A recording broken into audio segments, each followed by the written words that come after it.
Pozdrav svima, ovo je nova epizoda Slačionice podcasta. Današnji moj gost je sportski novinar Alen Selman. Alene, evo, dobar dan, dobrodošao. Hvala na pozivu, pozdrav tebi i pozdrav gledateljima. Da, danas ćemo pričati o engleskoj Premier ligi, znači u početku engleskog Premiershipa.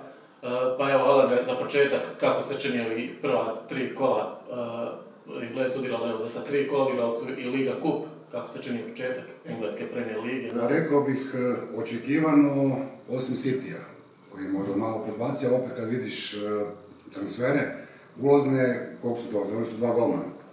Da. Dakle, je to ista ekipa, to sam rekao i prošle i pretprošle godine, čini mi se nekako zasićenje. I ne vidim zašto je 5%. Jer on je sam još prošle sezone dao nekako naglasiti da je to, da jednostavno neće više, ali ipak je ostao i po meni su oni najveći za sad, ajmo reći, neugodno iznenađenje. Sunderland jako dobar, sviđa mi se Sunderland, ali to je po meni očekivano. Oni su klub na zdravim nogama, već godinama dobro rade, iz treće u prvu ligu su ušli, potrošili sad, ne znam, 170 miliona, lijepo posložena ekipa, evo već imaju 6 bodova, koliko ja znam, momčadi koji osvoji 11 bodova prvi 10 kola ostaju u ligi, tako da je sad na pravom putu. Liverpool, rekao bih, očekivano dobri prema naprijed, u obrani malo klimavo, ali oni su takva ekipa, Arne Slot igra tako na gol više. Arsenal me također razočarao, opet je Arteta, ja ne znam kako bi to nazvao, pokušavao igrati nekakav kontroliran nogomet.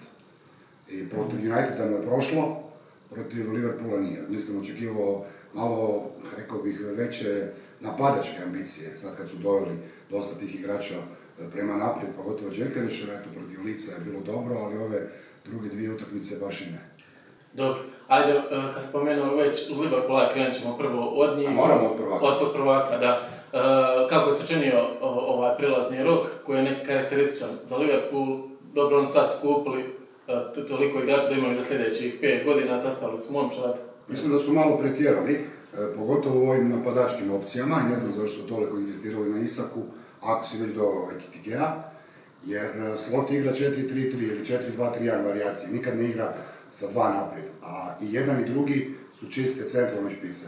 Teoretski mogu igrati polu lijevo, polu desno, ali to nije to i mislim da dugoročno će biti dosta nezadovoljnih u Liverpoolu u tom napadačkom dijelu momčadi. Mnogi su me pitali prije kako sad Liverpool odjednom može toliko potrošiti, stalno se, ne znam, spočitava Chelsea, Unitedu, Cityu, financijski fair play, koliko troši. Liverpool prošle sezone je potrošio 35 milijuna na golmana, na Marpešvilija kojeg su ostavili u Valenciji i Chiesa, ako se ne varam. To je to. Dakle, ništa nisu potrošili, zaradili su ogroman novac, tako da su se sad mogli to priuštiti, a dosta je bilo i izlaznih transfera preko 250 milijuna eura, ako se ne varam, tako da je tu sve ok. Čini mi se ok posloženo, ali možda umjesto jednog centralnog napadača da su možda još jedno krilo doveli za lijevo ili za desno, jer Salah ide u ove pozne godine, Gakpo ako se ozlijedi, tu mi se čini da su malo pretanki, a naprijed predobri. Ne znam, ali vidjet ćemo. Da, dosta se u stranim medijima isto naglašava kako je Liverpool puno trošio na karakteristično za njih, ali ne znam se činjenice, Liverpool je ostvario dosta novaca samo samim time što je ostvario, što je osvojio naslov prvaka, što ima jaka televizijska prava, onda potpisao ugovor s Adidasom. Prvo s tim novce, a drugo što je se riješio Nuneza i Diaza. Znači napravili su sada momčad da imaju sljedećih 5 godina. Ja ne vjerujem da će više odriješiti kesu sljedećih nekoliko sezona. Vjerojatno ni ne treba, osim ako nekog ne prodaju, ili ako Salah odluči ići u Saudijsku Arabiju da bude bliže doma, da zaradi, ne znam, zadnji masni ugovor. Pričaju o tome neki dan Hansko koji treba ići u Al Nassr, pa je propalo sve u zadnji čas, završio Atletico Madridu, kaže moram igrati 20 godina u Atletiku da bi zaradio ono što su mi nudili u Saudijskoj Arabiji. Ali kao što si rekao, mislim da neće biti sad kod Liverpool neke velike potrošnje. Doveli su i Virca. Virc za sada, mislim, nekako nije uklopio u Premier ligu. Nekako mi je mekan, spor, nije to Bundesliga. Ok, čim 3 ekstra 2 rodera imaš odmah, te stoper nagazi, ali morat će naučiti da se počne rješavati lopte prije. Da, nekako je Bundesliga postala kao poligon za englesku Premier ligu, jer što spominja kad je Granit Xhaka, kad je iz nekadašnjeg prvaka došao Sunderlanda koji je tek ušao u ligu, to dovoljno govori kolika je razlika između te dvije lige. Engleska Premier liga je svijet za sebe, to je super liga zapravo u Europi, jer samo u Engleskoj može klub ući iz druge lige i potrošiti 150-200 milijuna. U bilo kojoj drugoj ligi, Španjolska, Talijanska, Njemačka, je nezamislivo da klub uopće ima toliko novca za potrošiti, a kamo da bi mu dopustili. Savez ili pravila lige ili nešto takvo. Čak u Španjolskoj imaš i taj salary cap, na primjer, gdje možeš za plaće igrača izdvajati koliko su uprihodio. Tako da je za Real i Barcelonu to u milijunima eura na nekakvoj tjednoj ili mjesečnoj godišnjoj bazi, dok je za neke to puno do 10-20 puta manje. Toliko manje uprihode. U Engleskoj toga nema. U Engleskoj imaš taj financijski fair play koji se gleda, ako se ne varam, kroz period od 3 godine. Znači da, evo, Liverpool za primjer, kako nije trošio prošle godine, ove je mogao. Da je prošle potrošio isto 400, ne bi mogao ove. Da. Englezi koliko su trošili? 3 milijarde. Funti je apsolutni rekord, gdje drugoligaši dočerašnji troše po 200 milijuna i to je jednostavno brand postao. Da, kada se radi usporedba engleske lige sa ostalim ligama, kad se govori o parametrima, dosta se govori o tome kako je zbog novaca, da je najbolja liga, ona je bolja liga od svih ostalih i po drugim parametrima, ne samo novci, tu je i tradicija, tu je nevjerovatni sport, lokal tim, više parametara ima zašto engleska liga tu gdje je i zašto je Calciopoli najbolja liga na svijetu. Je. Mislim, sve si rekao, meni je u Engleskoj isto jedno što imaju ta neka pravila, razne tradicije, recimo Sky je sad daje opet ogroman novac, prenosi 215 utakmica od 380 ove sezone, 100 milijuna svakom čim počne sezona Sky daje. Dakle, u startu imaš 100 milijuna plusa, još ako učiš u Europu računaš 20, 30, 50 milijuna, nekog sponzora 10, 20, 30, tako skupi se 200 milijuna i u Engleskoj utakmici oni koji se igraju u 16 sati, njihovom 15, samo jedna ide u live. Ostale ne smiju ići u live upravo zbog toga da ne ljudi ostali doma. Gledaju utakmice, već da idu na stadion, pogotovo da, što kaže supporter local club, da idu na ove manje stadione, manje lige, Championship, League 1, League 2 i ove regionalne lige i sve više ljudi ide na te utakmice nižih liga jer je bolja atmosfera. Jer Premier Liga je postala produkt, brand, turist, navijači, dođeš na Stamford Bridge, to se vidi u Europi. Dođu Bad Blue Boysi, njih 2000, unište. Dođe Legija, dođe ih 1000, unište Engleze. Znači nema navijanja, nema atmosfere, samo na par stadiona. Da. I zato ljudi idu na niže ligaške stadione. Jeftinije je i bolja atmosfera, bolja je zapravo. Možda nogomet nije na toj razini, ali svakako jedno ukupno iskustvo kao normalnog navijača je bolje. Da, sad kad spomenuo niže lige, sigurno je gušt kad neki ode klub, ne znam, kad gosti iz Lica, odnosno iz West Bromića u Millwall ili tako, ono sigurno ima tu te, kažem, posvećenosti više nego na... Kad Grimsby izbaci Manchester United, onda vidiš kad svi utrče na teren koliko im to znači. I ti dečki koji igraju u tim nižim ligama, pogotovo 3. 4. ne igraju za neki ogroman novac. Ok, za naše prilike to je velik novac, ali ni blizu onoga u Premier Ligi i oni igraju za ono što naprijed piše, a ne ono što piše iza. Igraju srcem za taj klub. Da. Dobro, doćemo još do Championshipa i niže liga. Evo, idemo sad, samo da ostanemo na Liverpoolu. Sad je Ekitike odličan bio ova prva dva kola, pokazao se kao dobro pojačanje. Što se tiče Isaka, mislim, on je bio dobar u Newcastle, čak razumijem i Liverpool, dobro, više Newcastle, to što je Newcastle nije htio prodati svoje najbolje igrača, ali na kraju je želio prodati igrača koji je bio nezadovoljan, dakle, koji je želio otići u Liverpool, na kraju ga je pustio, kažem, razumijem i s jedne druge strane toliko da što je čitav ljeto trajala ta saga. A to je Newcastle pogriješio, jer ako si ga već na kraju prodao, dakle, morao si popustiti, jer bi imao igrača koji skupo plaćaš, koji ne želi igrat. Mogu si ga kazniti, staviti u rezerve, ali koji je smisao toga? Moraš ga plaćati dalje, on ne igra. Trebali su ga ranije prodati, uzeti 100. Ne 100, sad su izvukli 150.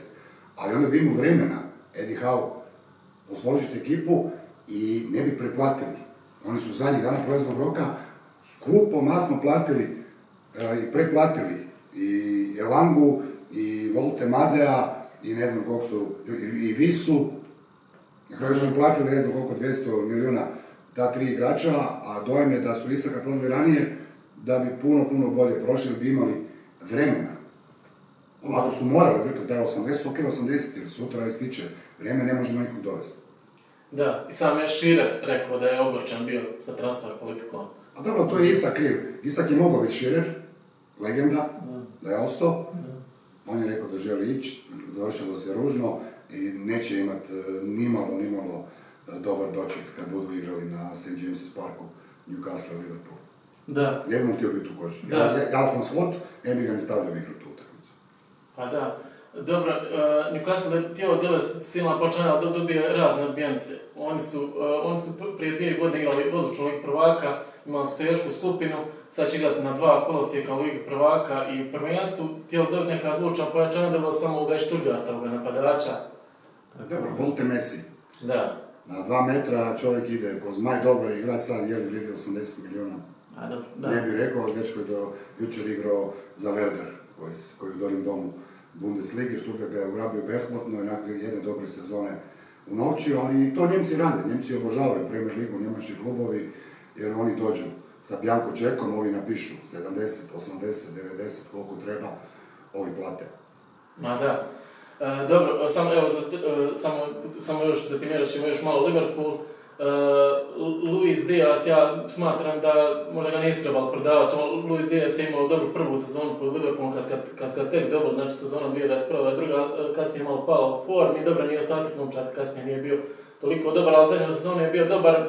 Međutim, on je tražio transfer nekako zato što nije se mogu, tražio neki jači ugovor, da ima, ne znam, ugovor ko što ima Salah, Van Dijk, nije ga dobio. Po mene da je on trebao ostati, a što se tiče Nunez, on nije ga trebao prodati, on je imao neke greške, ali generalno... Nunez je igrač koji je poznan po svojim promašajima, tako, on je igrao dobro u Uruguay, igrao dobro u Španjolskoj jednu sezonu, onda u Benfica, ali jedno je Portugalska liga, drugo je Engleska liga, općenito Nizozemska liga. Većina igrača koja je došla, ne znam, iz Portugalske ili iz Nizozemske lige, izuzev par igrača, Suareza, koji je u Hreningenu igrao sjajno, oni jednostavno se ne mogu priviknuti na taj tempo, na tu žustrinu, gdje jednostavno nemaš više toliko vremena i prostora.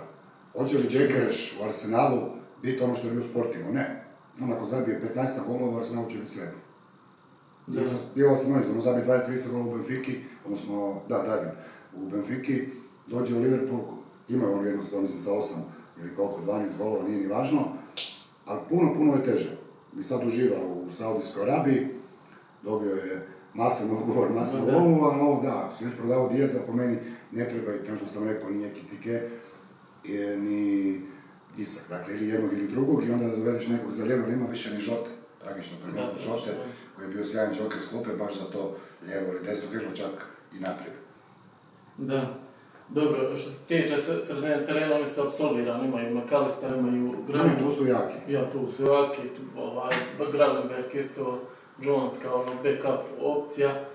Što se tiče obrane, pokušali se dobiti Sedoga iz Crystal Palasa, nisu uspjeli. Da, Magehi. Nije Glazner dao jer je ostao bez Ezea. Ali to isto Palas je sam kriv, Gehiju ističe ugovor, on sa 1.7., on sa 31.12., 1.1. može potpisati za bilo koji klub da 1.7. dođe besplatno, a može Liverpool opet 1.1.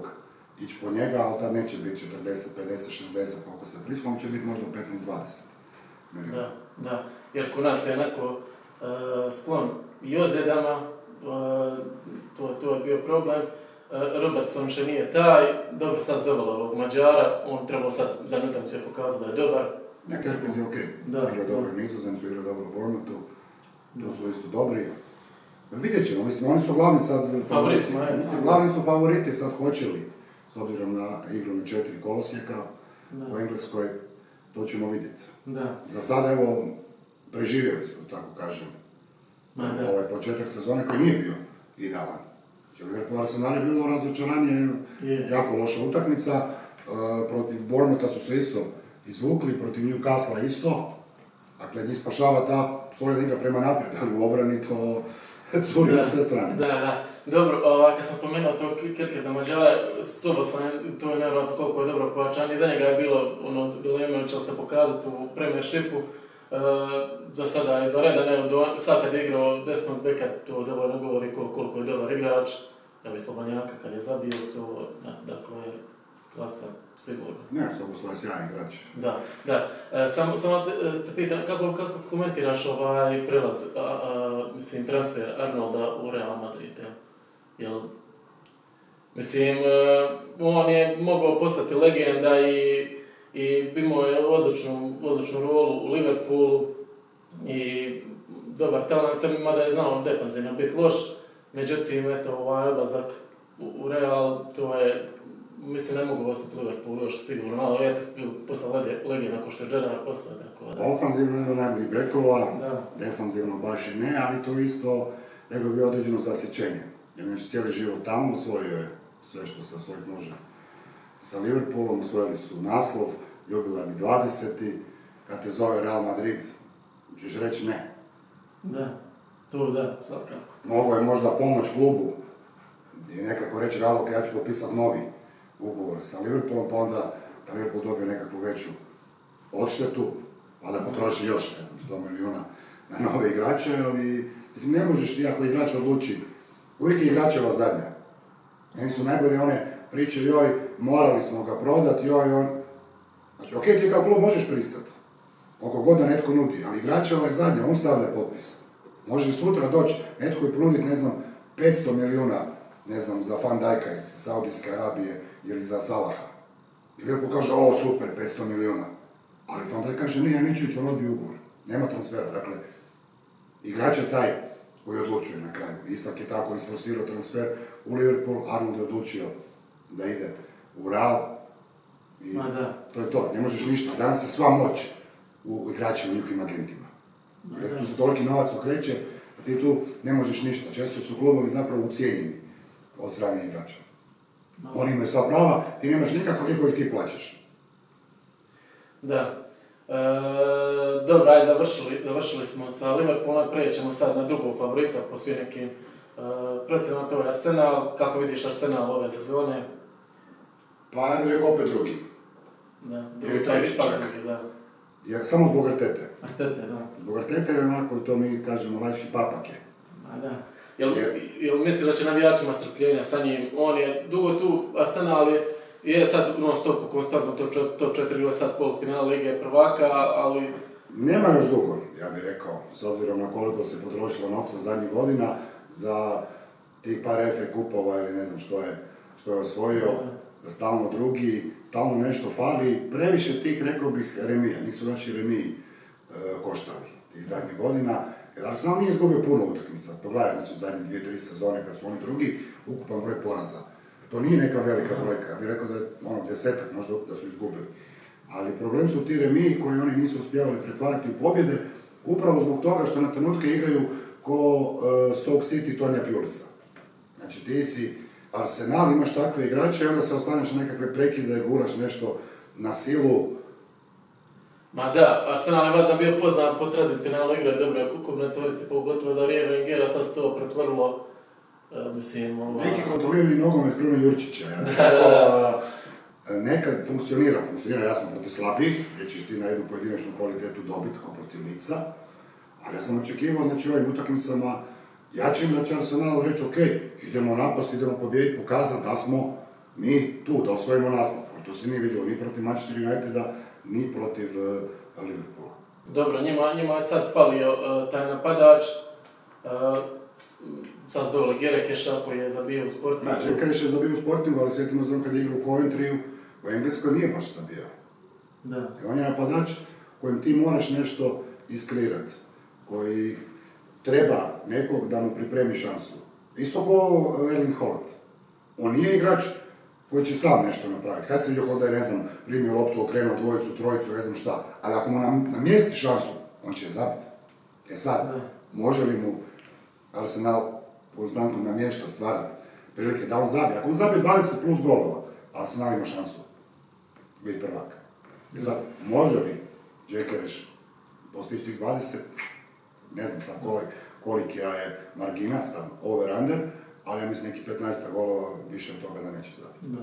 Ali eto, on je nekako bio zadnji naslagalac u napadu, doveli sad ovo krilo isto iz Chelsea, to sigurno trebalo biti bolje nego na prošlu sezonu. Jer Martinelli iskreno nije taj, dobro Saka će malo isporučiti, ali evo, to mislim, kažem, sigurno napad bi bolji taj bio, ta zadnja trećina nego prethodne sezone. Je bolje je, ali opet kažem, nekako dojam moj, bar ovo što smo vidjeli, taj stil igre, treba biti malo ofanzivniji, malo fluidniji, malo direktniji, s ne toliko kontrole, s ne toliko sa mišlju, ajmo ne primiti gola. Ajmo se mi obraniti, a naprijed ćemo već nešto napraviti. Ma da, kako komentiraš izjavu legende Arsenala Adamsa da Odegaard ne smije biti kapetan nego Declan Rice? Popravo je. Misliš da? Pa ide onako miran, mlad, dečko, mekan. Kapetan mora biti, znaš, Da, Declan Rice ti sigurno pokazao prošle sezone, on je upravo... Rice je lider. On je pokazao da je pravi borac, on je ko klinac bio u Chelsea-u. Tad su procijenili kad imao 16 godina, kad trebaš dobiti prvi profi ugovor, da nije to. Da smatraju da neće izrasti u igrača za Chelsea, mi rekao, ok, hvala lijepo, doviđenja, otišao u West Ham, postao igračina. Da, pokazao za ono što on igra i za nekakvu tu destrukciju, taj nekakav anchorman, kako to zove Englezi, korektor veznog reda, a ima i loptu, znaju palit. Vrlo dobar, solidan igrač. Da, pokazao to u prošle sezone kad je potrebala, kad je zabio neslobodnjače. Možeš 100 puta probati, neće zabiti. Jer Odegaard, on je pokazao, on je na početku bio dobar, ali eto, da mu je ta kapetanska treba još veći pritisak, on je bio u Realu tamo na tim akademija, ali eto, mi ga se isto bilo... Edegor je desetka, klasična španer, kojem trebaju dva igrača iza, da trče za njega, te fizikalije. Recimo ono što fali Manchester Unitedu. Znači da ima dva centralna vezna koji, ono što se kaže, jedu malu djecu. Ako imaš takva dva iza Edegora, a Arsenal ima jednog i pol, ajmo reći, onda Edegor može biti vrlo dobar igrač. Je dobar igrač, on je sjajan igrač prema naprijed. Materijal za kapetana ne, ali dobro, to je Artetina odluka. Se ne znam kako on bira kapetana u nekim klubovima.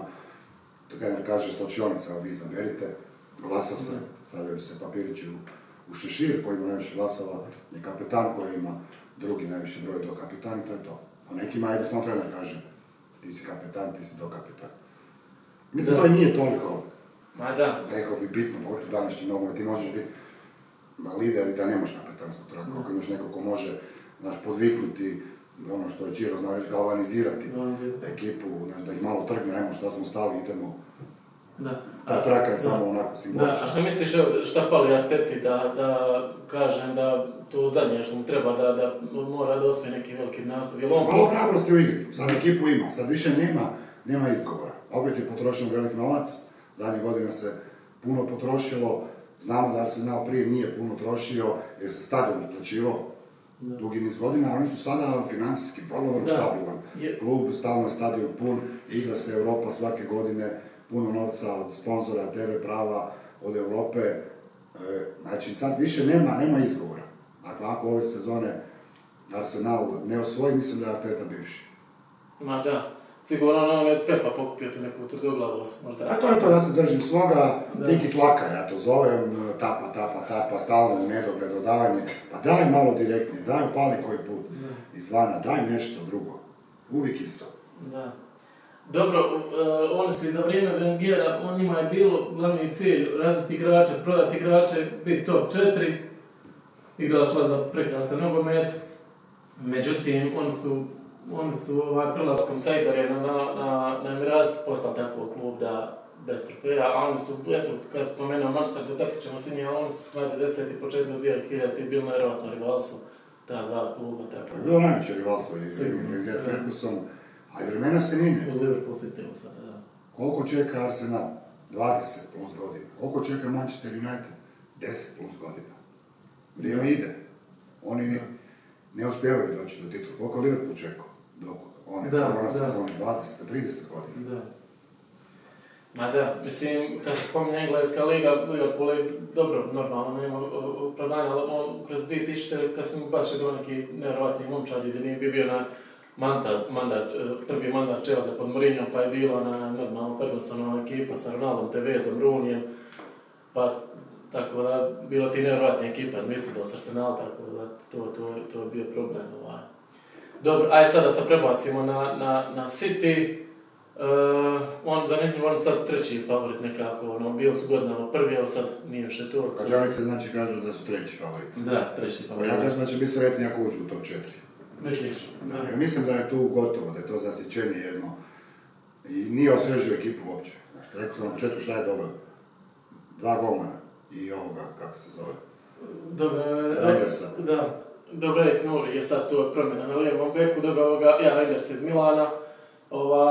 Ovo gore većinom... Ma dobro, prema naprijed su oni dobro posloženi. Da, imaju Marmuša isto.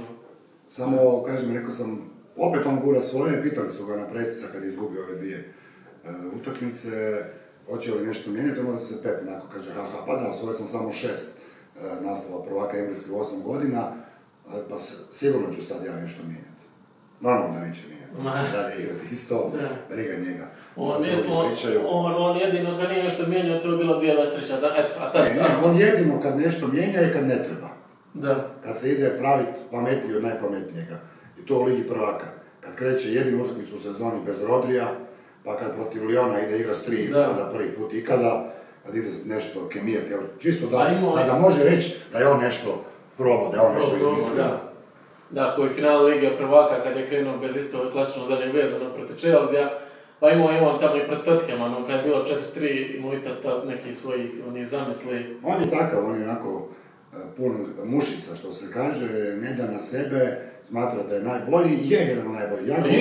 Ja ga osobno ne volim, ja sam ga često zvao u našim emisijama na sport klubu Čelava prevara. Da.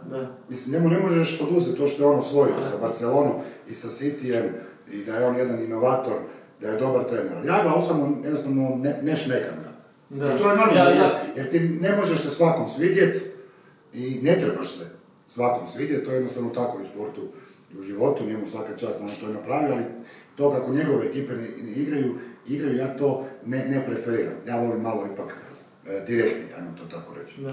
Ja sam rekao to više puta, ne znam koji je tu bio gost, Mens Pluse, kažem, kad je vodio Barcelonu i kad vodi City, minus mi je ubaviti samo zato što mislim da dobio još jaču ekipu što imao tamo Jup 2013. kada su oni izdominirali Europom, a doživio baš visoke poraze, a što se tiče City, sad kad se potvuče crta, opet jedna liga prvaka toliko ulagana, on je 2016. došao u City, a doživio poraze nego od nekih klubova što nije trebao doživjeti, eto Lyon, Tottenham.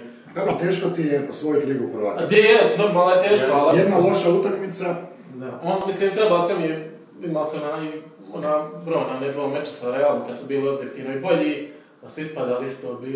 Ja, u zadnji minuta, može dragi, ali to ti govori samo koliko je teško osvojiti ligu prvaka, jer lakše je osvojiti prvenstvo. Imaš 38 utakmica, imaš prostora za kiks, jer teško je očekivati da će bilo tko pobjediti sve utakmice. Ko manje kiksa zapravo, na kraju bude prvak. A u Ligi prvaka jedna loša utakmica ili jedan loš trenutak na kraju uzvratne utakmice, primiš nekakav gol i ispadneš. Ma da, dobro... Dojam je da, koliko je uloženo i koliko je tu, evo već 10. godinu. Da, od 2016. Da, dojam je da je možda trebalo više, ali opet vjerujem da su Manchester City kako zadovoljni gdje su bili prije i gdje su sada. Da. Dobro, pod Pellegrini i Mancini dobro isto su osvajali, samo eto, Lig prvaka su nakon osmina finala bila skupina kad su igrali. Dobro, kako vidiš Guardiola i Kovačića u Cityju? Guardiola je jedan od najboljih na svojoj poziciji. Vjerujem da on uživa tamo. Oni su imenjaci zapravo. Pep Guardiola i Josip. Znači, Guardiola skoro imaju isto ime i prezime, vjerujem se zafrkavaju na to. Kovačić je ok igrač, mene samo Kovačić je uvijek smetalo što ne koristi dovoljno ono najbolje što ima, a to je ono kad krene naprijed, onaj lagani korak, a mu se lopta lijepi za nogu. Ali to je isto problem sa Pepom, jer Pep ograničava igrače. I on je uništio Griliša. Griliš dođe u Everton, 2, 3, 4 asistencije, jer Griliš je takav igrač kojem kažeš, evo, tu budi, radi što hoćeš. Radi što hoćeš. To je takav igrač. Ali on njemu, kad je igrao tamo, ti moraš, znači kad dođeš tamo, ne smiješ centrirati. Nego moraš okrenut, vratiti. Jer probit pa vratit, znači tako. Jednostavno ograničava igrač, tako je vjerojatno Kovačiću kaže, prvom do sebe. Nemoj slučajno da te vidim da povučeš, da vučeš loptu i tako. Da. Dobro, mislim sad kad smo spomenuli Pepa, to opet zavisi od na kojeg igrača naleti. Ja znam da je Henry pričao, on kad je došao iz Arsenala u Barcelonu, baš došao kao zvijezda, nadavao se golova u Arsenalu, sve to kad je došao u Barcelonu, njemu je Pep rekao, mi ne igramo kako ti to navikao, ti moraš kao stvara prostor za mjesto, moraš ići gore visoko da bi ima prostor njega, gledao je normalno šta priča. I onda je davo kasnije izjave koliko je naučio nogometirati pod njim. Dobro, imaš i primjer Zlatana. Zlatana, da. Koji je rekao hvala, doviđenja. Da. Godinu dana, izvrijeđao ga i dan danas ga ne može smisliti. On ide nešto objašnjavati Zlatanu kako mora ovo, kako ono, jednostavno on ograničava igrače. Znači, što se tiče naših igrača, Joško, dakle, i Mateo, mislim da su oni zadovoljni tamo. Mislim, kakva karijera za koju igrao za top klubove u najvećim ligama, vjerujem da je tamo kod doma, a Guardiola će biti samo još bolji. Može igrati lijevog beka, može igrati stopera, mislim da je bolji, jasno, na stoperu, ali vjerujem da ga onako ferma, tako kažem, njegov imenjak. Da. Vidjet ćemo sad evo kako će biti s Donnarummom, jer znamo kad on dolazi isto u City, on se riješio bio Joe Harta, jer nije znao. Ali on je sad to Donnarummu, a Donnarumma nije baš poznat po igri nogom. Da.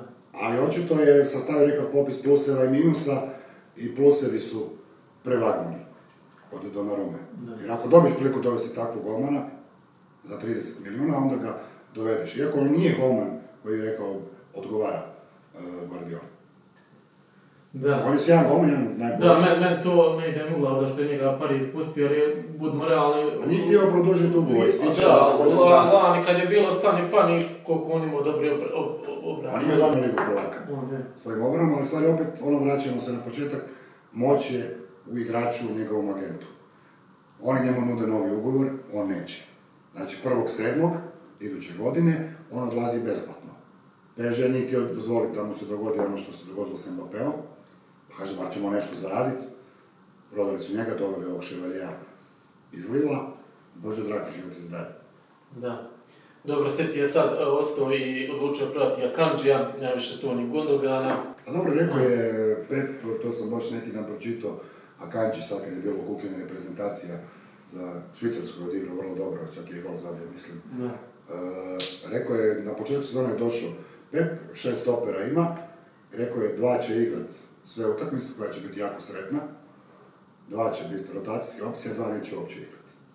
Ma da, sigurno ne. I znači Akanji je jedan od njih, tako da čovjek rekao ok, nema problema, ali to je profi sport i fair od njega što je rekao.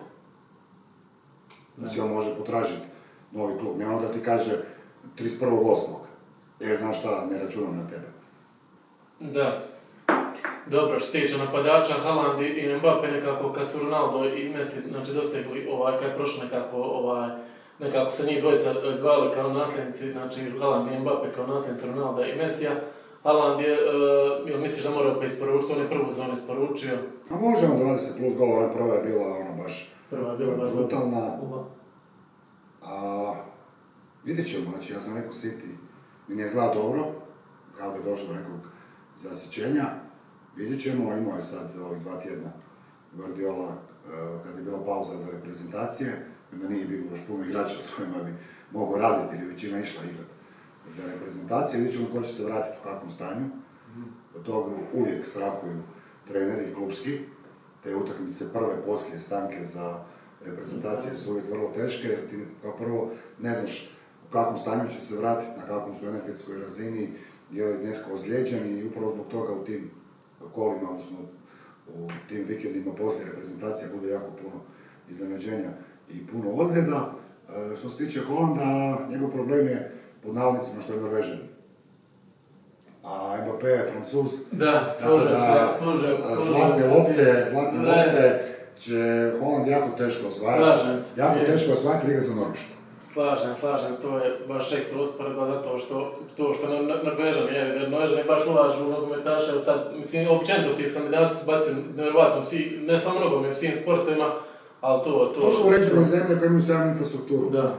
Gdje svako selo ima teren sa hibridnom podlogom, rade se dvorane, Farski otoci, ne znam, i nogomet, i rukomet, košarka, i svi ti, znači, ali to su te nordijske zemlje gdje je sustav uređen. Gdje nema kršenja zakona, neko me čudno, sad dođe kod nas napravi kuću bez dozvola. A tamo to da napravi bez sramota. Dođu susjedi, jesi ti normalno, šta radiš? Znači, kod nas samo gledaju da gdje kako nešto, znači, ušićari, tamo je sustav uređen. Onda kad je sustav uređen, može i sport funkcionirati. Kod nas i dan danas, nažalost, ide gurni koju pinku treneru da stavi malo u igru. A ti ako si talentiran i bolji od njega, a tvoji roditelji nemaju novca, teško da ćeš dobiti priliku, osim ako nisi ekstra talentiran, onda moraš igrati. Da, jer oni baš kad sustav izbaci proizvode, evo sad idemo Bodo Glimca u Ligu prvaka ugla nekoga PL-a, da što su pregazili u play-offu, da. Dobro, ajde završit ćemo tu sa Cityjem. Jel misliš da je onda Pepova zadnja sezona? Definitivno, možda i ode i prije. Da, ja sigurno izvešćenje. Samo što nije otišao već prije preuzeo neku reprezentaciju. Jer to je puno lakši posao, imaš 3-4 okupljene godišnje. Da, ko Ancelotti sada. Pa da, živo u Brazilu, puši kod bankira odmara. Da, sigurno. Dobro, ajde sad da se prebacimo na Chelsea. Jel misliš da je domet Chelsea top 4? Top 4 minimalno. Da su doveli još jednog stopera. Kad se ozlijedio Colville, rekao bi borba za naslov. Jer su toliko dobro posloženi, poduplani na svim pozicijama. To je momčad koja je građena, koji su došli Amerikanci već 3,5-4 godine, su došli preko milijardu funti. Ali momčad koja je građena sustavno, sve mladi igrači. I da su doveli još jednog stopera i golmana, ja bih rekao, borba za naslov. Sljedeće sezone, ako dođe jedan top stoper, a mogli su ga dovesti relativno jeftino iz Portugala, recimo Antonija Silva iz Benfica, Gonzala Inacija iz Sportinga, ne znam zašto nisu još po Donnarummu, potuče sa Cityjem, i Sanchez, budimo iskreni, ako želiš biti prvak, nije golman za to. Jergensen nije golman za to, ali Chelsea mi izgleda jako dobro i ono što je vrlo važno reći, oni nose na prsima emblem prvaka svijeta. To je toliko napuca samopouzdanje, mi smo prvaci svijeta, mi smo najveći klub na svijetu koji je osvojio sve. Chelsea je jedini klub na svijetu koji u svakom natjecanju koje je igrao, osvojio. Je, to ima ta statistika, da. We won it all. Ima i posebni badge, odlično ste to priču, možeš kupiti. We won it all. Znači, Chelsea je osvojio sve. Sa ovom konferencijskom ligom i sa svojim novim svjetskim klubskim, s tem su imali prije, svjetsko klubsko, ali u onom staroj. Da. Chelsea mi djeluje dobro posloženo, vidjet ćemo sad zbog tih ozljeda i sad Colville i ovaj mali Delap se isto ozljedio, zato su i bili htjeli stopirati Jacksona. U Bayern na kraju su ga pustili jer je predobra financijska injekcija da bi to sabotirali, pa su vratili malo ovog iz Barcelone, što se to Marka Gijua, su vratili sa posudbe da popune te napadačke brojke, ne znam se koliko neće biti Delapa, sigurno 2-3 mjeseca, a Colville je out sigurno za prvi dio sezone, a vjerojatno je i više. Tako da me čudi da nisu doveli nekog stopera u Chelsea, a opet nisu se riješili ovog Disasija koji su htjeli, pa tako da može možda on uskočiti. Iako baš rekao bih, ta stoperska pozicija mi najtajnija kod Chelsea, jer su to sve igrači s svojim ozljedama. I Ves Fofana, i Čaloba, koji je vrlo zahvalan igrač, ali dojam, dakle, da tu fali jedna ekstra klasa Chelsea, jedan... A Kukurelja? Da, ja. A Kukurelja je zanimljiv lik, lik koji će odigrati briljantno... I koji će se plan po Noruc protiv ona... Drugi dan će odigrati kriminalno, ali okej. Okej lik, mislim, za lijevo beka. Da, mada... Dobar lik, dakle, Chelsea, golman i stoper i mogu se boriti za najveći domet, ali po meni bi bilo zaista veliko značenje da ne budu top 4 bez problema. Da. Zabio sad jedan gol za Španjolsku. Ima dobro tu lijevu nogu, čini se ovako simpa lik snima reklame, zeza se. Ma da.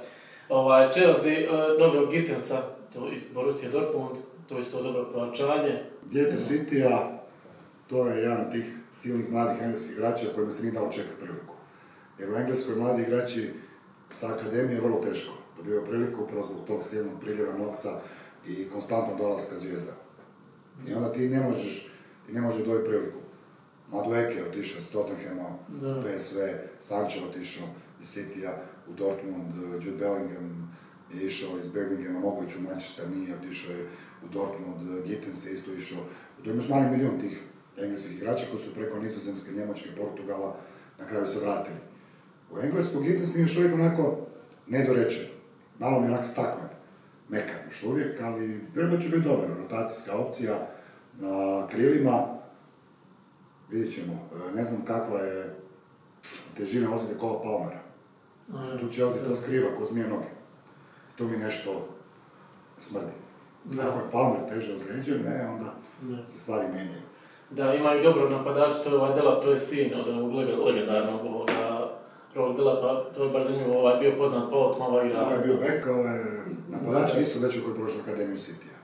Jer City, to isto moramo reći, ne znam koliko prate gledatelji, kad su došli Šejci. Oni nisu uložili samo u momčad. Oni su uložili infrastrukturu, u stadion, teren, da što je trening centar, koliko tamo ima terena, te akademije. To su dakle kuće, tamo praktički igrači borave, obrazuju se, to cijeli sustav. Ljudi i City izbacuju igrače kao na traci, ali ne dobivaju priliku. Dakle, Delap, pa Sancho, Gittens, ovako ispravo. To su sve igrači koji su prošli Cityjevu akademiju. Ko Palmer. A i nikad pravu šansu nisu dobili, jer City želi sve odmah. On će rađe platiti 100 milijuna Grealisha, nego dati šansu nekom svom klincu da igra. Da, City ima baš, to je baš zanimljivo to, da ima jaku akademiju, da ima jak tamo. Jedno najboljih u Engleskoj. Oni i Chelsea su poznati po tome. Chelsea isto tu ima, rekao bi, jedan problem, što ne daje dovoljno šansi svojim igračima. Već je rađe kupiti gotovog igrača, nego istrpiti svog igrača sezonu dvije, ali opet to mogu razumjeti jer rezultat. Jer neće trener istrpiti igrača da griješi na uštrb rezultata, pogotovo u Premier Ligi. Zato onda ga rađe daju nekakve posudbe ili ga prodaju sa buyback klauzulom, što je Liverpool napravio sad sa Pendokom, ovim mladim brzim Škotom. Prodali su ga Bournemouthu, ali stavili klauzulu da ga kroz određeni period, godinu, 2, 3, ne znam koliko, ako baš toliko napredu iskoči, da ga mogu vratiti za određenu cifru. Jer jednostavno sad nema mjesta za njega. Ali za 2 godine možda, kad Salah ode ili netko drugi, oni mogu vratiti Benadoka za određeni iznos. Da. Kako komentiraš ti ovoga američkog biznismena ovoga? Pa moj dojam je bio kad su došli Blue i Company i ekipa Todd Bowley, da nemaju pojma što rade.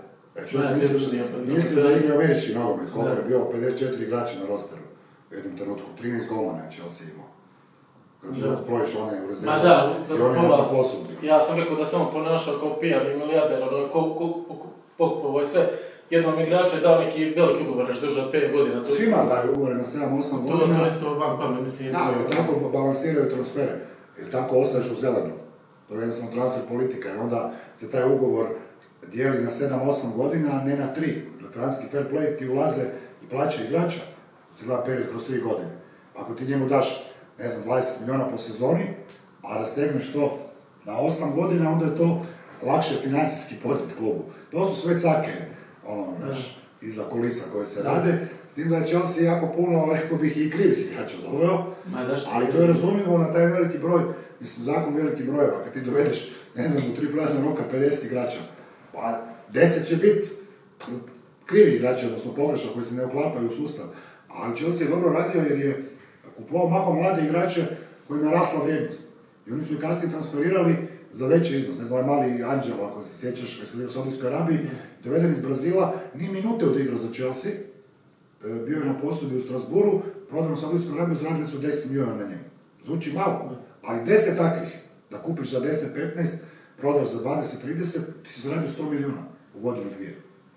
Da, kako bi ga usporedio sa Abramovićeva era je bila dosta uspješna. 2 lige prvaka ima i naslov engleske Premier lige. Jedino mene što kod Abramovića nisam volio što on dao davati otkaze prerano, gdje po meni nije trebao davati otkaz, ne znam, Abramu Grantu je dao nekom finalu lige prvaka, Terry se poslizno i tako. Dao je Mourinho u prvom mandatu, kad je po mene to Mourinho po high piku na prvi mandat u Chelsea, dao je njemu isto otkaz nakon par loš utakmica, a ljudi su brlo rekord, imao sam 5 zona na domaćem terenu bez poraza. A to je to, gledaj, kad si ti vlasnik kluba, ti daš svoj novac. Ti odlučuješ. Ma da. Je. Nema tu pogovora, ti možeš, ne znam, navijati taj klub, voli taj klub, ali tebe niko ništa ne pita. Pogotovo kad je, dakle, takva struktura gdje ti je jedan čovjek, alfa i omega, on odlučuje. Evo ti sad recimo, sinoć objavljeno Nottingham Forest, Marinakis, kontroverzni grčki brodovlasnik, biznismen, vlasnik Olympiakosa Nottingham Foresta je u ponoć potjerao Munja. Baš sam oprečio. U ponoć. Rekao, ajde, ideš iz kluba. Da. Čovjek koji te spasio od ispadne, kad si minus bodove i doveo do Europe, ti si ga potjerao i ste se vi posvađali oko nekih transfera, oko njegovih izjava, takve stvari. Ponekad trebaš i prigristi jezik. I sad je Forest u velikim problemima su potjerali čovjeka, nakon svega 3 utakmice, izgubio se od West Hama doma, jer West Ham ima više srećenih pameti, i sami ne znam kako su dobili tu utakmicu. Da. I sad si ti u problemima, ali to ti je tako, kad je jedan čovjek. Što tiče transfera. On te potjera. Da, što tiče transfera, ne sve to odlučno kažem, samo kod tih trena nekih, možda kad je bio taj neki sporazum s Manchesterom, dakle, Manchester je dobio Šeška iz Njemačke lige, to je neko jedino, a dobro rješao se ovi karcinoma, momčad, nema više Antonija, nema ni Sanča, to što su bili preplaćeni, eto. Rešao se i Garnača isto, primadona diva koji je otišao u Chelsea, dobar igrač, ali ne znam, svi ovi ti novi, ta nova generacija, nekako mi svi izgledaju da više razmišljaju o tome kako će ispast prema van, kako će izgledati na terenu, nego kako će igrati uopće. Što se tiče Uniteda, rekao bi opet promašena transfer politika, cijeli transfer rok, jer tebi nije napad problem. Jer ti si sad doveo 3 ofanzivca, potrošio 200 milijuna na Mbuema, na Kunju, na Šeška. I sad doveo sam ovog mladog golmana iz Belgije, jer kao golman je problem. Ne, golman je zadnja linija obrane. Ako je golman na streljanju, naravno da ćeš primu golova. Ispred golmana je zadnja obrambena linija, koja je druga linija obrane. Da. I onda je vezni red, koja je 3. linija obrane i napad 4. linija obrane. Jer obrana počinje s napadom, s presingom. Ono što hoće igrat Ruben Amorim, da bi igrao to što on hoće, on treba, ono što sam rekao, 2 središnja vezna koja jednu malu djecu. I nije mi jasno da potrošiš 200 milijuna na napadače, a tebi Bruno Fernandes i Casemiro, koji su za Saudijsku Arabiju trenutačno, igraju te 2 najvažnije pozicije. Zašto nije klub reagirao? Doveo jednog igrača tipa, ono što Chelsea imao Caicedo. Caicedo na trenutke prime N'Golo Kanté. Sjajan igrač. Baleba, recimo, iz Brightona se nudio, pričalo se o njemu, još nekim drugim igračima. Ugarte može biti to, ali Ugarteov problem je što u sjajnoj defanzivi, kad uzme loptu, onda ne zna što dalje. Prvom do sebe samo daje. Ali kad bi doveli tu, da su doveli jednog igrača tu, ili čak dvojicu po meni, da jedu taj dio terena, sa te 2 desetke naprijed, on tako igra 3-4-3, gdje su zapravo naprijed jedan trokut, jedan centralni i 2 polušpice. Tu da su doveli 2 igrača, bi rekao, to je to, sad ćemo vidjeti Amorima i taj njegov nogomet. Ali ovako, baš ne vjerujem i čudi me da se Amorim ne pokušava prilagoditi bar malo, da proba nešto drugo. Jer on uporno gura, on je rekao 3-4-3, igramo tako, pa bili uspješni, bili neuspješni, propali ili ne, on gura svoje. On gura svoje, a nema igrače za to. Slično je probao, ne znam, prije njega Ten Hag, kad je bio došao iz Ajaxa. Ali vrlo brzo shvatio da Premier Liga nije Eredivisie i da Manchester United nema igrače da igra Kojac. Pa je napravio neke varijacije, slična formacija 4-2-3-1 i oni su tad izgledali solidno. Osvojili neke kupove jer se prilagodio. Ali ovaj se ne želi prilagoditi, a nije u suradnji sa sportskim direktorom doveo igrače za tu formaciju koju želi igrati. Da, sad su ispali iz Liga Kupa od 4 ligaša. Mogu se fokusirati više na Premier Pa dobro, Liga Kup je onako Mickey Mouse. Mickey Mouse, dobro. Mickey Mouse kup dok se ne dođe do četvrtfinala, polufinala. Onda to shvatiš kao malo ozbiljnije, pa ajde, već smo tu na utakmicu od 2 trofeja, pa ajmo sad malo ozbiljnije igrati. Ali većini klubova je u interesu ovim većim klubima ispast čim prije iz Liga Kupa i većina klubova tu igra sa rezervom. Dobro, FA Kup je za to sigurno. FA Kup je tradicija, FA Kup je drugo. Dobro, sad su navijači isto dosta ogorčeni na Bruno Fernandeza, to da ide u Saudijsku Arabiju, da nije on taj. Trebali su ga prodati u Saudijsku Arabiju. Da je bilo nekih ponuda, ja ne znam zašto ga nisu prodali. Ja bih ga prodao iste sekunde. Casemiro je rekao da neće ići, Casemiro uživa, ima veliku lovu, rekao ne želi ići u Saudijsku Arabiju, želi igrati za Brazil na svjetskom prvenstvu, da u Arabiji ne bi bio na radaru izborniku. Ok, njegova stvar. Ali dojam je da se treba barem prodati obojicu, barem preko nekih posrednika da uzmu oni postotak, bilo što, da se riješi njihovih prvenstveno plaća, a ti ne bi dobio neku ogromnu odštetu za njih, možda od Saudijaca bi, ali bi se riješio ogromnih plaća, što bi opet otvorilo prostor u financijama kluba, da to malo izbalansiraš, da dovedeš neke igrače i da, ono što sam rekao, ponovit ću, dakle, pravi jedan ili dva čak središnja vezna terijera, pitbull terijera na sredini, dok to ne riješe ništa od njega. De Ligt, on je u Ajaxu bio dobar i onda evo imao i rolu i Bayernu i Juventus. Solidan stoper, ok. Ništa više, solidan stoper. Ali kažem, nije obrana. Da, ali eto, kažem, generalno problem taj za Manchester je pomenu što ne dovede karakterne igrače, to dovedu... Nešto je trulo u Manchester Unitedu, sad što... Jer nije normalno da svaki proigra, onaj McTominay je u Napoli. Onaj koji je prodao McTominaya, on United treba dobiti otkaz. Ne zbog toga što McTominay sad igra u Napoli dobro. Nego McTominay u onoj sezoni s Ten Hagom bio je jedan od najboljih igrača zadnje. I spašavao United golovima u nadoknadama 3-4 puta u istoj sezoni ulazivši iz klupe. Vrlo zahvalan igrač, homegrown, domaći igrač, koji ti ulazi u kvotu domaćih igrača. I sad bi ti jedan takav dušu dao za Amorima, za njegov sustav u sredini, jedan takav ratnik. Da. Ali eto, idemo ga prodati. Da. Još će biti veći problem ako se odluče Ali vidit ćeš sad Hojlunda u Napoliju. Vidjet ćeš Antoniju u Betisu. Vidjet ćeš svi koji su otišli kako će proigrati. Jer nešto je trulo u Manchester United i sad što, to netko iznutra zna sigurno bolje. A promijenili svaki mogući oblik trena i od Moyesa i od Van Gaala i... Da. Još će biti veći problem ako se odluče prebaciti, znači da ne budu više na Old Trafford je čudo. Old Trafford je čudo, bio sam tamo, čak sam igrao. Na Old Traffordu bili smo i sad možda prije 10 godina preko jedne pivovare koja je bila sponsor Premier Lige kad smo mi prenosili, onda smo išli u Manchester, između 2 sezone kad imaju te ture, kad inako mijenjaju travnik svake sezone Englezi, tako i Manchester United, i onda kad završi sezona imaju te dnevne ture, obilazak stadiona, muzeja, gdje vidiš sve te trofeje i igraš utakmicu baš na travnjaku. Old Trafford onda kasnije oni promijeni, da jasno teren stavlja novu travu za novu sezonu, to je baš, nekad dođeš tamo, vidiš koliko je to veliko, ne sami stadion tribine, već i teren koji je uzdignut, ako su padine, pa ako izletiš moraš paziti, 2-3 puta gore dole, uz auto liniju ti si mrtav. Dobro, 75.000. Najveći je klubski stadion poslije Wembley, oni planiraju se raditi novi za 100.000, ali to ti je taj brand, potražnja, jer će doći ljudi, doći turisti i treba im masno naplatiti kartu i uzeti što više love. Da, to sad zgudi sa ovom parkom koji je to odlučili, ali dobro. Dobro, Everton je rekao da napravio super posao, na dokovima, krasan novi stadion. To da. Trebalo bi, oni su, gdje bi je ključni faktor za gradnju novog stadiona, da ti svaku utakmicu rasprodaš stadion.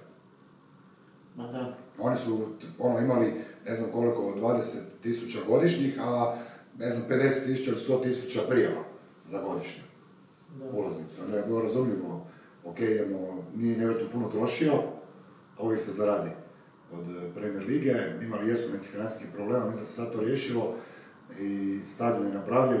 Ja sam zafrkavao kolege koji ne vidio za Everton, imat ćete najljepši stadion u Championshipu, kako su krenuli, znači ono što sam gledao protiv Leedsa je bilo kriminalno, ali onda je došao Grealish i Everton i igra ko navija.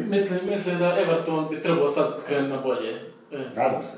Krenuti na bolje jer on su sad zadnije 2-3 sezone bili on stop da ispadnu, ali da bi Moise došao, to sigurno Da, Moise se vratio doma. Dajić ih je spasio, držao ih je glavom iznad vode, nisu igrali ništa spektakularno, čvrsto, tvrdo, ali ostali su u ligi tih zadnjih par sezona, čak i sami minus bodovima, prije 2 sezone, ako se ne varam, evo sad. Da, sad. Valjda idu stvari na bolje. Da. A sa Grealishom, jedan put pogodak. Sigurno. Dobro, ajde sad da se prebacimo na Tottenham. Xavi Simons je dobro pojačanje koji je sad Tottenham. Xavi Simons je primadona. Znači, pročitaj malo što kažu njemački mediji, ali to je normalno. Jer je to dečko kojem je Barcelona sa 16 godina dala. On je za Nizozemsku dobro. Dala €1 milion dečko 16 godina plaće. Jer je on bio čudo od djeteta. 17-12 godina igra s dečkima u 15-16, uništava ih. On je prvi maloljetni igrač koji ima milijunski ugovor. I on je tad već, znaš ti ko sam ja, razmažen je malo primadona. Pa dobro. Jako, to je sjajni igrač, se razumije, ali ako nije po njegovom, znači ako nešto krivo, onda tu idu razni problemi. Vidjet ćemo što će biti sa Spursima, otišao je dugogodišnji predsjednik Levi, valjda je bio plan da se osvoji neki trofej, pa da kaže evo idem ja sad, dok sam na vrhuncu, osvojili smo trofej, potjerao je Postecoglou zato što mu je donio taj trofej.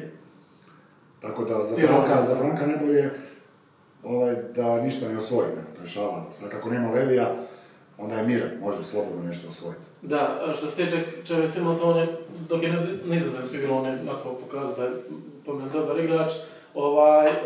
A što se tiče Tottenhama, Levi je imao nekoliko puta, igrao se to final Legija prvaka 2019. To Pochettino neću nikad oprostiti, takav kukavički nastup. Ok, dobio si gol iz smiješnog penala, ali dana je faza utakmice. Da ti nakon toga nisi ništa odigrao, ništa nisi napravio u finalu Lige prvaka. Pa kad ćeš poslije igrati? Da. Dobro, pod Pochettino sam stvarno dobar nogomet i razvio s nekoliko igrača, tad su bili Eriksen, tad su bili Dele Alli, o čem pričati. Vjerojatno je Levi tad dana žao što ga nije nekome. Da, tad je vredio Stone, ona sad ne znam bil mogu... Mislim da će se ostaviti nogometa. Da, tad je potjerali sad iz koma, stalno ozlijeđen. Da. Mislim da je on gotov. Sigurno. Dobro, doveo sad Tomasa Frankisa. Jedno je Brentford, jedno je Tottenham. Jer u Brentfordu ti nemaš pritisak rezultata. Brentford niko nije rekao ti moraš biti top 4, ti moraš biti top 7. Igra dobar nogomet, upadni, razvija igrače, ostane u ligi. Sve preko je bonus. Misliš da će mu u Tottenhamu dozvoliti to? On će vrlo brzo, ako ne bude rezultata, 3-4 poraza, biti bivši. Ali to je tako, to je jednostavno tako surov biznis. To je Premier Liga. Evo, vidjeli smo kako je Ten Hag prošlo u Leverkusenu. 3 utakmice. Hvala lijepo, doviđenja. Da. Samo prosti da kažem za Forest, dakle za Nuno Espirito Santa, u 7. mjesecu je potpisao novi ugovor. I ja mu dao otkaz u 9. Tako da Nuno trlja ruke, bit će lijepo otpremnina. Ali Mourinho je slobodno. Pa dobro, ne znam koliko, ali mislim... Mourinho je spreman za Saudijsku Arabiju. Za Nottingham Forest, mislim, ljudi, frajeri ih je vrati tamo gdje je, koji je Nottingham Forest je 70 i 80 bio među top klubovima i sad ih je vratio, ajmo reći, djelomično. Da, 30 godina su vratili. Da, igraće Europa ligu, tako da. Dobro, što se tiče Nottingham Foresta, misliš da po mene ne mogu ponoviti ono prošlogodišnju sezonu? Nema šansa, oni će biti sretni kostom ligi ove sezone. Da. Onome što sam ja vidio po transferima i to je sad su trenera potjerali i tamo je očito su nekakvi odnosi narušeni. Ne bi me čulo da se budu borili za ostane, pogotovo uz igranje u Europi. Znaš kako to ide u Engleskoj, to ono što oni kažu, Englezi u Europi, viš ako su loši Španjolci ih ubijaju. Da, jer ti u Španjolskoj, ti si recimo Real Madrid i igraš sa Osasunom ili Mallorcom, su dužno poštovanje. Ti možeš komotno igrati s drugih 11 u odnosu na onih 11 koji ćeš izvesti u utorak ili srijedu i nećeš izgubiti utakmicu. U Engleskoj, Chelsea, City, Liverpool, bilo tko, protiv bilo koje kluba, da u subotu izvede jednih 11, a onda čuva prvih 11 za utorak ili srijedu, neće dobiti utakmicu. I to je ključna razlika. Forest sad, znači, sa Europa ligom i sad što su potjerali trenera, onako, dosta tanak kadar, ne znam, ja mislim da će se boriti za ostanak. Da, što se tiče ovo sad, kad spomenuo za lig prvaka, mislim da teško može neko imati dominaciju, ko što ima engleski klub između 2005. i 2008. kad su imali od polufinalu po 3 predstavnika, ono kad su imali na stvarno rivalstvo, i Chelsea i Liverpool. Ajde sada se prebacimo na Aston Villu, ostao im je Asensio, bilo je prikla će otići Watkins, na kraju tu opet ima i dobru momčad, tu je Tillemans i dalje McGinn, on s prošle godine, eto, skoro polufinalu Lige prvaka, ono s Parizom, baš i dobro tekmo je bilo. Dobro da, imali su baš i svoje šanse. Da. A ne znam, Aston Villa nije dobro počela, ne izgledaju dobro, ne znam kakva je tamo situacija, prodali su sad Newcastle pred kraj ovog veznjaka Ramsey, ako se ne varam. Oni su ovako, ok ekipa sad, za najveće domete ne. Dakle, nekakav top 7 maksimum za njih. Vidjet ćemo, kažem, nisu dobro počeli, ali imaju solidnu ekipu, ne bi trebali imati previše problema. Da, on će na 2 kolosijeka. Dobro, što tiče, tu pričali smo za Newcastle, kako njih vidiš? A nemam pojma, sad skoro s Newcastle, ta njihova transfer politika, to je toliko dugo trajalo. Primarno vjerujem i zato što klubovi znaju da Saudici stoji iza njih. I znaju da imaju novca. Znači, onda hoće izvući što više. Znaju da mogu platiti. Onda ta saga sa Isakom, oni ostaje ili ne ostaje, ili imamo li tih 150 za potrošiti, nemamo. Možda sam rekao, trebao si ga onda prodati za 100 prije, pa da imaš vremena da posložiš ekipu. Sad će trebati Eddie Howe neko vrijeme da te nove igrače implementira. Dakle, i Elangu, i Visu, vidjet ćemo. Ne znam, ja kažem Newcastle opet isto koje za Villu, top 7 mogu bi sredni. Ne vidim ih skroz gore da se mogu umiješati u borbu za top 4, vrati se u Ligu prvaka, iako će vjerojatno i 5. mjesto voditi u Ligu prvaka. Sad je Sunderland ušao u Premier League, vidjet ćemo te opet poznati rivalitet sa sjeveroistokom. Da, taj Red Derby, Sunderland mi se sviđa najviše od svih ovih mojih prvoligaša i mislim da ove godine nećemo imati ono što smo imali priješnjih godina, da sva 3 koja uđu odmah ispadnu. Jer rekao sam, za Sunderland imaju već 6 bodova, ekipe koje uzmu 10, odnosno 11 bodova u prvih 10 kola ostaju u ligi, oni imaju 6 nakon 3, tako da, evo, još par pobjeda i matematika kaže da ostaju u ligi. Još fali, što sam kad spomenuo, još fali Middlesbrough da uđe, pa da imamo taj kompletni rivalitet, znači ta 3 kluba. Middlesbrough sad dobro stoji u Championshipu. Dobro, Sunderland je dobro pojačanje. Znači, je solidni igrači, to sam spomenuo na početku, dobro su radili, mogli su to priuštiti, isto mnogi se čuli kako sad Sunderland može toliko potrošiti, pripadali su u 3. ligu. Zato što su oni dovodili jeftino, prodavali skupo. Oni su imali sjajnu tu transfer politiku, skaute, dovodili dobre igrače, mlade, razvijali koji su dobro igrali u Ligu One u Championshipu i onda ih skupo prodavali. I sad kad uđeš u Premier Ligu, jasno TV prava da još 100 milijuna sponzor ti se isto poveća kad uđeš u Premier Ligu i oni su se mogli priuštiti 170 milijuna za nove igrače. Izgleda ovako lijepo, dobro posložena ekipa, nema to neke velike zvijezde. Mislim da će oni ostati u ligi gotovo sigurno, ne vjerujem se da se mogu, ne znam, umiješati neku borbu za Europu, iako nikad ne znaš. Da. Što se tiče te borbe za opstanak, ajde sad ćemo sprovasti na taj dio. Meni je prvi izbor, nakon što mi prvi pada na pamet West Ham. On sad ostali i bez onoga Antonija i mislim da će se opet pat West Ham. Pa West Ham ne igra dobro. To moramo reći. Chelsea ih je zgazio doma. Paketa je zapravo s jednom golčinu, ali više od toga nisu uspjeli. I ja sam bio siguran da West Ham ispada nakon prvih nekoliko utakmica, a sad su dobili Forest 3-0. Tako da ne znam, vidjet ćemo, oni i Wolves izgledaju najlošije od svih. Ni Brentford ne izgleda dobro, Brentford prodao sve najbolje igrače, ostao bez trenera.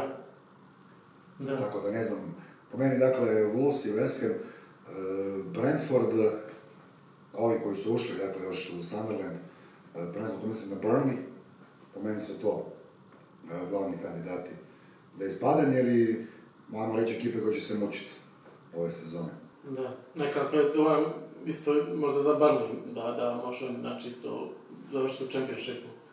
Da, rekao sam Burnley koji je ušao zajedno sa Leedsom i Sunderlandom, ima da najmanje šansi, a oni su zapravo postali ko Norwich.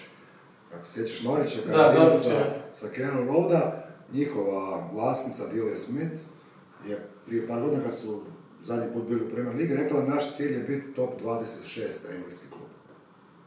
Dakle, svake godine ili smo u Premier Ligi ili smo u prvi 6 u Championshipu, da se borimo za Premier Ligu. To je to. Oni su znali ući u Premier Ligu i potrošiti 4 milijuna. A 100 sjedni na račun, hvala lijepo. Ispadnu iz ligi. Nema problema, vratimo se mi opet sljedeći godin, uzmemo još 100, hvala. Uzmemo novac, opet ispadne. To je to. A dobro, bilo je svakakvi koji su ulazili, dobro i Southampton isto lani, bio onaj... I kao je bilo jasno da će ispasti koji su ušli, jer jednostavno ta razlika sve veća i veća.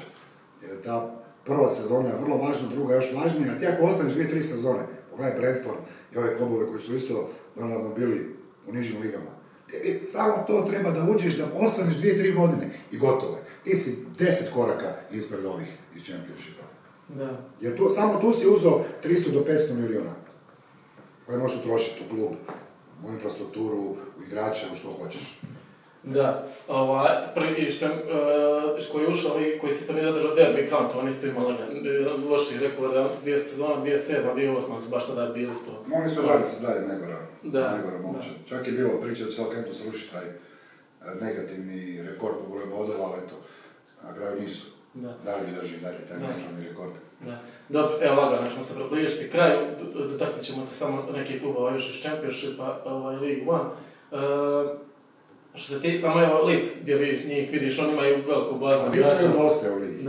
Vjerujem da ima 3 lošija od Leedsa, ajmo to tako reći. Da ima 3 lošija od Leedsa i Leeds doma može svakog pobijediti. Jel misliš da mogu oni još opet da san, ko što imao Petar Rizdel, kad sam prošli taj podcast pričao, da mogu doći nekako što su bili početku? Mogu, ali... Mislim, sad jača normalno konkurencija.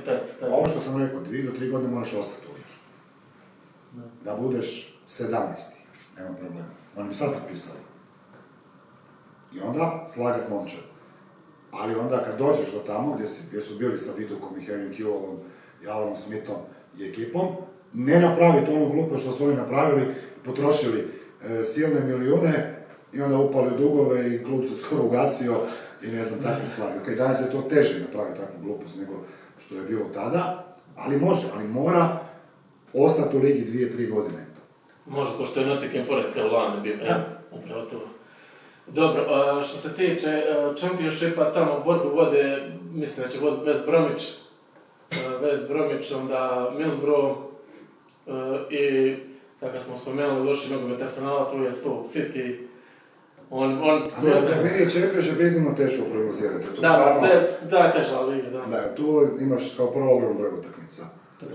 Da, i tu 2 dobiješ, evo te gore, 2 izgubiš, već bio si 6 i sad jednom si 13. Ne znam, iznimno teško prognozirati što će biti u Championshipu, ja volim gledat taj nogomet i ove niže lige. Isto tu se igra baš onako, pogotovo u ovim još nižim ligama igra se onaj stari. Muški nogomet, ako smijem tako reći u današnje vrijeme. Muški nogomet i to je onako baš, rekao bi, gušt pogledat gdje nema, znaš ono da on izmakne nogu u startu pa se baci, joj kako me boli. Pa to se ide do kraja, ide se u kost i ljudi to cijene, ljudi to vole, stadioni su puni, uvijek je neka borba, nema simuliranja. Da, sad govore, ako West Ham se ispadne u Championship, ostaće s Millwallom, to onda neće na dobro, to su mjeri. Dockers derby, biće derbi tokova. Da, to neće na dobro, kaže kao da ne smijemo u istoj ligi biti, takva je priča. Dobro, tu je prošle sezone Leicesteru, vidiš njih da se mogu vratiti? Pa ne znam, Leicester je ostao opet bez pola momčadi. Da. Imaju nekih financijskih problema, koliko sam uspio uhvatiti. Ne znam, kažem, teško mi je reći, Championship, pogotovo sad, ne znam, malo utakmica odigramo. Da. Mali uzorak. Dobro, što se tiče Leicestera, oni su nakon one Raniereve, znači ere, znači imali su, kako se zove, Brendana Rodgersa, koji je isto bio neki top 4 većinom, tako da, eto. Dobro, još evo Hull City, Sergija Kiroća, gdje vidiš njih koliko prilike, može li nešto... Pa teško, ako dođu do play-offa mogu biti sretni, ali nekako ne vjerujem. Ne vjerujem da su imali taj transfer embargo, nisu baš uspjeli dovesti neke igrače, nisu smjeli plaćati. Dovoljiti igrače s odštetom. Znači, eventualno slobodne agente, a to mahom ako si bez kluba, ali nisu kvalitetni igrači ili posupe. Da. Tako da ne znam, baš evo gledam, baš sam tablicu 4 kola samo su odigrana, ok, Boro i West Brom su dobro krenuli, i Stoke i Leicester i Coventry i Bristol, ali opet, ne znam, Derby je skroz dole, ko kaže da neće oni dobiti 3 za redom, dobiš 3 za redom, evo to je top 6. Da, tu prispadan je Sheffield Wednesday koji ste neki klub. Wednesday je u ogromnim problemima, da. Financijskim problemima, ne znam, vidjet ćemo, priča se i o mogućem oduzimanju bodova, vidjet ćemo. Da. Vrlo lako moguće u jednom trenutku da, evo, u Sheffieldu su vjerojatno sretni i Wednesday i United. Da potonu ko što je Luton, potonu je tamo treba. Wednesday i United na zadnja 2 mjesta u Sheffieldu. U Sheffieldu je sigurno zanimljivo. Ljud su kolijarka nogometa sigurno.